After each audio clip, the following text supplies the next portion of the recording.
mulai menanam seperti di daerah-daerah yang lain. Setelah panen tidak diberi jeda karena masih ada air banyak, segera ditanam.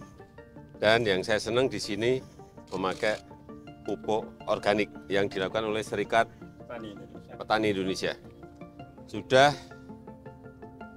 3 tahun di sini. 3 tahun, berapa hektar total? 1.000 hektar. Kurang lebih 1.000 hektar. Semuanya organik dan biaya untuk pupuknya yang biasanya per hektar bisa sampai 5 sampai 6 juta per hektar, di sini hanya antara 100 sampai 500 ribu per hektar. Ini yang saya kira kalau bisa dikembangkan di daerah yang lain seperti yang dilakukan oleh Serikat Petani Indonesia, ini akan banyak mengurangi kos yang harus dikeluarkan petani dan tidak ketergantungan kepada pupuk-pupuk kimia. Tergantung pada industri pupuk kimia, tergantung pada import bahan baku dari pupuk-pupuk kimia yang sekarang ini terjadi. Sehingga jangan sampai ada keluhan, wah Pak pupuknya sulit.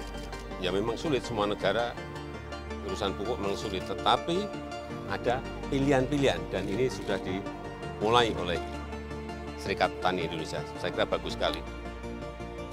Dan hasilnya juga di awal memang agak turun dikit, tetapi setelah itu meningkat malah. Ini yang bagus. Yang kedua juga memperbaiki lingkungan.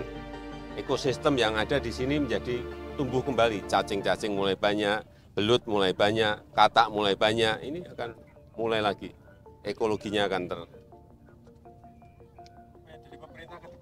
terperbaiki kembali. Dorongan untuk Kementan, Pak, terkait pupuk organik seperti apa nanti?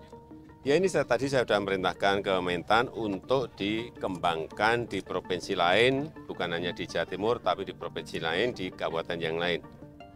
Tetapi problemnya memang petani harus memiliki paling tidak satu keluarga itu 2 ekor sapi. Nah di sini sudah, di daerah yang lain ini nanti tugasnya Kementan untuk mencukupi itu, sehingga bisa dipakai untuk membuat pupuk organik. Ya. Dan yang saya senang juga harga gabah di petani dibanding tahun yang lalu jauh lebih baik pada hari ini, sehingga petani mestinya senang. Henry, betul? Ya, Pak. Sekarang berapa Sini 57. harga gabah petani? 5.700, tinggi sekali. Tahun yang lalu kurang lebih 4.000, 4.200. Ya. Pak, terkait dengan penolakan Woodbase di Bali itu untuk tim Israel itu gimana? Akan terkait dengan penolakan tim Israel di datang ke Saya belum dapat laporan. Ya. Gubernur Bali kan, Pak. Saya belum dapat laporan. Rencana beras impor 2 juta itu progresnya seperti apa, Pak? Apa? 2 juta ton rencana beras impor. Itu untuk cadangan Bulog, karena kemungkinan akan ada yang namanya El Nino, kering panjang, sehingga Bulog, Badan Pangan mempersiapkan diri dengan memperkuat cadangan berasnya.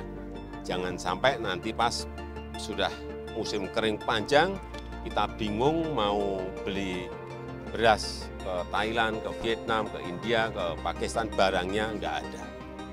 Ini yang kita hindari, karena El Nino tidak hanya di Indonesia saja, di negara-negara itu juga terjadi. Sehingga itu mengantisipasi. Dan itu tidak mengganggu harga gabah petani. Tadi sudah disampaikan oleh Pak Henry Saragih. Dan datangnya juga bertahap. Ya. LMDA yang kesulitan pupuk, Pak.